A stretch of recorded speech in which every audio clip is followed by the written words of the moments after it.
మీ business ఏదైనా మీ ఊర్లో promotion చేయాలంటే అది సుమన్ టీవీతోనే సాధ్యం. ఇప్పుడే సంప్రదించండి. నమస్కారం, వెల్కమ్ టు సుమన్ టీవీ.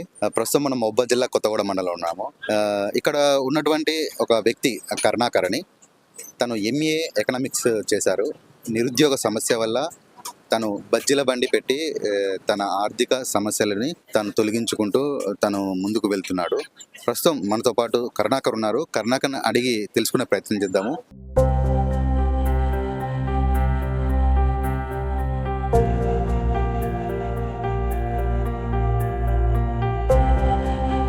ప్రస్తుతం మనతో పాటు ఉన్నాడు కరుణాకర్.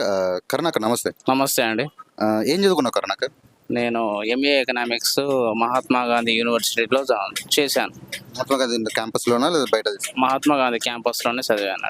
అంటే ఎప్పుడైపోయింది మీ యూనివర్సిటీ? అంటే 2017లో కంప్లీట్ అయింది నాది. 2017 ఎలాంటి పోటీ పరీక్షలకు కానీ మీరు వెళ్ళలేదు? ప్రయత్నం చేశామండి, కానీ ఇది సక్సెస్ అవ్వలేదు.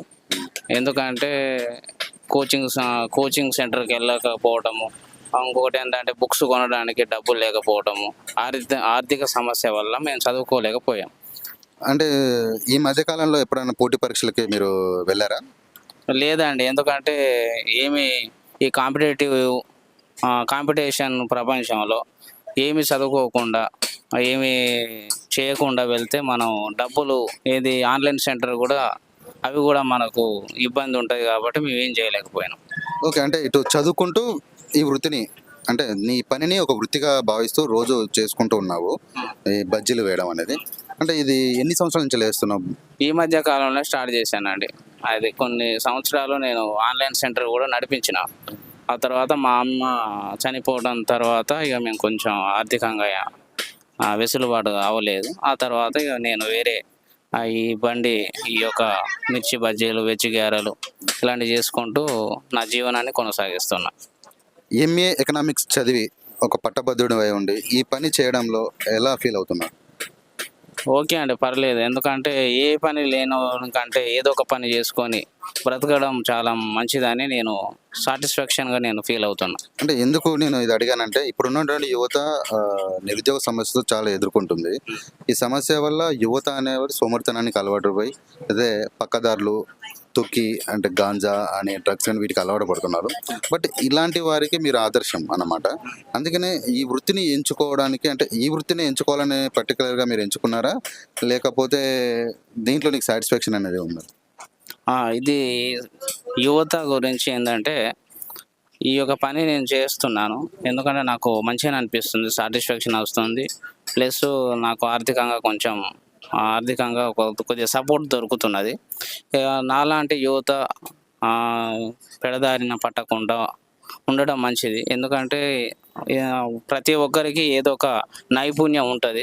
ఆ నైపుణ్యాన్ని మనము గుర్తించి ఏదో ఒక పని చేసుకోవడం మంచిది, ఉత్తమం అని నేను భావిస్తున్నా. ఏం పని లేకుండా గంజాయి తాగడము, లేకపోతే సిగరెటు, ఇంకా త్రాగుబోతనము ఇలాంటివి మానుకొని, వాళ్ళకున్న కొంతమందికి వ్యవసాయం ఉంటుంది, పొలం ఉంటుంది కావచ్చు, ఆ పొలంని సక్రమంగా చేసుకుంటే చాలా గెటన్ అవుతారు. కొంతమంది కూరగాయలు పండిస్తూ ఉన్నారు యువత, కొంతమంది ఏమో కొన్ని ఆన్లైన్ బిజినెస్ అని, కొంతమంది మీ సేవ నడిపిస్తున్నారు, కొంతమంది ఏమో ఇలాంటి బజ్జీ కొట్లు పెట్టుకొని జీవనం కొనసాగిస్తున్నారు. కాబట్టి ఏదో ఒక పని చేయటం మంచిది. ఏ పని చేయకుండా ఇంటికాడ ఖాళీగా ఉండడం కంటే ఏదో ఒక పని చేసుకుంటూ పిల్లలను, భార్యాభర్తలు, తల్లిదండ్రులను మంచిగా చూసుకోవడం మంచిదని భావిస్తున్నాను. అంటే యువత సోమరితనంతో ఉండకుండా, ఇంట్లో ఉండకుండా బయటకు వచ్చేసి మీ వంతుగా ఏదో ఒకటి, మీలో ఒక నైపుణ్యం ఉంటుంది, ఏదో ఒకటి చేసుకోవచ్చు అని మీరు అంటున్నారు. ఎంత సంపాదిస్తున్నారండి? 300 అంటే రోజుకి.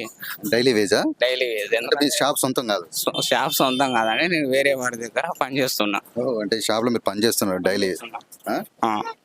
డైలీ 300 రూపాయలు వస్తుంది? డైలీ 300 వస్తున్నాయండి. ఎలా అనిపిస్తుంది? సాటిస్ఫాక్షన్ అనిపిస్తుందా? సాటిస్ఫాక్షన్ లేదండి, ఎందుకంటే ఇంకా కొంచెం మంచిగా బెటర్గా ఉంటే బాగుండు అనిపిస్తున్నది. ఎందుకంటే ప్రతి నిత్యావసర వస్తువులు ధరలు పెరిగాయండి. ఈ 300 వల్ల మనకేం రాదు, ఎందుకంటే ఒక్క పూటకే మనకు కూరగాయలకే అయిపోతాయి. కానీ 300 ఏం రావాలి, కానీ ఎలాంటి పెడదారి పట్టకుండా ఒక 300 నువ్వు కనీసం సంపాదించుకున్న యువతలో నువ్వు ఒకనివి. కొందరైతే అసలు ఇంట్లోనే కూర్చుంటారు, ఏం సంపాదించరు, బయటికి వెళ్ళరు.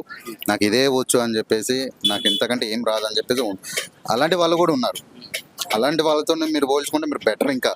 అంటే డైలీ వేజ్ డైలీ 300 రూపాయలు మీకు వస్తుంది. నేను చేస్తాను. 300 రూపాయలు లేదు.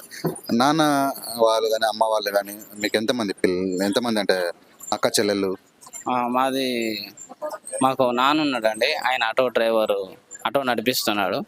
అయితే మా అమ్మ ఈ ఒక 6 సంవత్సరాల క్రితము క్యాన్సర్ వ్యాధితో చనిపోయడం జరిగింది.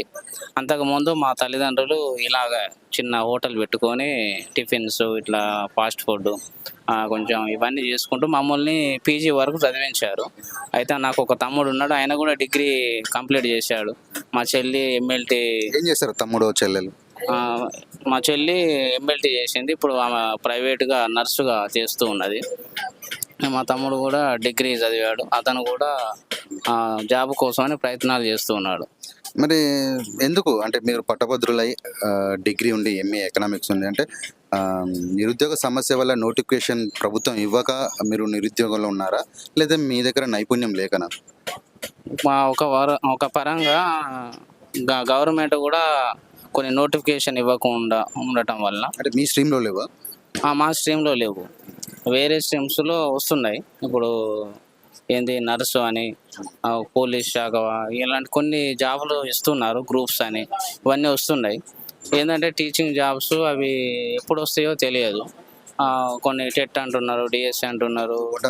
టెట్ కూడా పడింది కదా, రాసారా? రాయలేదండి. రాయలేదు ఎందుకు? ఎందుకంటే నేను ఎంఏ ఎకనామిక్స్ చేసా. ఎందుకంటే బీఈడి చేసిన వాళ్ళకే అది అర్హత ఉంటుంది. అవునవును, వాస్తవం. దానివల్ల మేము చేయలేకపోయినాం.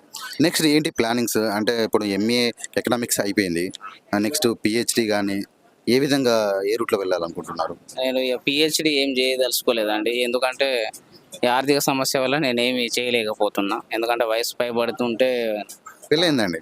పెళ్ళి అయిందండి, ఒక పాప, 3 నెలలు పాప ఉంది నాకు. చెప్పండి. వయసు పైన పడుతుంటే మనం ఎన్ని ప్రయత్నాలు చేసినా అది తర్వాత ఏజ్ ఎగ్జామ్షన్ అని లిమిట్ అని ఇవన్నీ ఉంటాయి కదా జాబ్స్కు ప్రతి దానికి. దానివల్ల మనం ఏదో ఒకటి చేసుకొని బ్రతకడం మంచిదని నేను భావిస్తున్నా. అందుకే ఈ వృత్తిని చూజ్ చేసుకున్నాం. ఈ వృత్తిని చూజ్ చేసుకున్నా. ఇది కొంత కాలం నడిపిస్తా. ఆ తర్వాత నేను ఒక ఏంటంటే ఆన్లైన్ సెంటర్ పెడదామని ఆలోచన చేస్తున్నా. ఓకే, ఏదో ఒకటి చేసుకొని నువ్వు బిజీ అవుదామని అనుకుంటున్నా. అంతే అండి. మరి మొన్న జరిగిన ఎమ్మెల్సీలో ఓటేశారా? వేసామండి, ఎమ్మెల్సీ ఓటేసాను. పట్టభద్రులే ఉన్నారు కదా, ఖచ్చితంగా వేసే ఉంటారు. మరి ప్రభుత్వం వేసాము.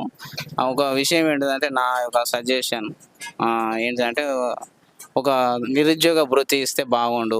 ప్రభుత్వం కూడా ఇలాంటి వారికి నిరుద్యోగులకు కొంచెం సపోర్ట్ చేసి ఒక 3 years లేకపోతే 2 years ఇచ్చి వాళ్ళకు నిరుద్యోగ భృతి ఇచ్చి వాళ్ళకు ఏమేమి స్కిల్స్ ఉన్నాయి, కంప్యూటర్ స్కిల్స్ ఉంటాయి కొంతమందికి హోటల్ మేనేజ్మెంట్ స్కిల్స్ ఉంటాయి, కొంతమందికి రకరకాల స్కిల్స్ ఉంటాయి. కాబట్టి ఎలక్ట్రీషియన్ ఉంటుంది, ప్లంబింగ్, ఇలాంటి ఎన్నో స్కిల్స్ ఉంటాయి. కాబట్టి వాళ్ళకు వాటికి ట్రైనింగ్ సెంటర్లు పెట్టి ప్లస్ వాళ్ళకు కొన్ని రోజులు శిక్షణ ఇచ్చిన తర్వాత ప్లేస్మెంట్ కూడా చూపిస్తే బాగుంటుందని నా అభిప్రాయం. అంటే ఖచ్చితంగా మీరు ప్రభుత్వం వచ్చి కూడా కొన్ని నెలలే అవుతుంది కదా, ఖచ్చితంగా మీరు అనుకున్నట్టు ప్రభుత్వం నిర్వర్తిస్తుందని నేను అనుకుంటున్నాను. కరుణాకర్ ఏమంటున్నానంటే యువత మేలుకో, బద్ధకంతో ఇంట్లో ఉండకండి, మీలో ఏదో ఒక నైపుణ్యం ఉంటుంది, ఖచ్చితంగా మీరు బయటకు వచ్చి మీరు ఏదో ఒకటి ప్రయత్నిస్తే మీకంటూ ఏదో ఒక పనిలో మీరు నిమగ్నం అయితే మీరు చేసుకోవచ్చు అంటూ యువతకి ఆదర్శంగా నిలిచారు.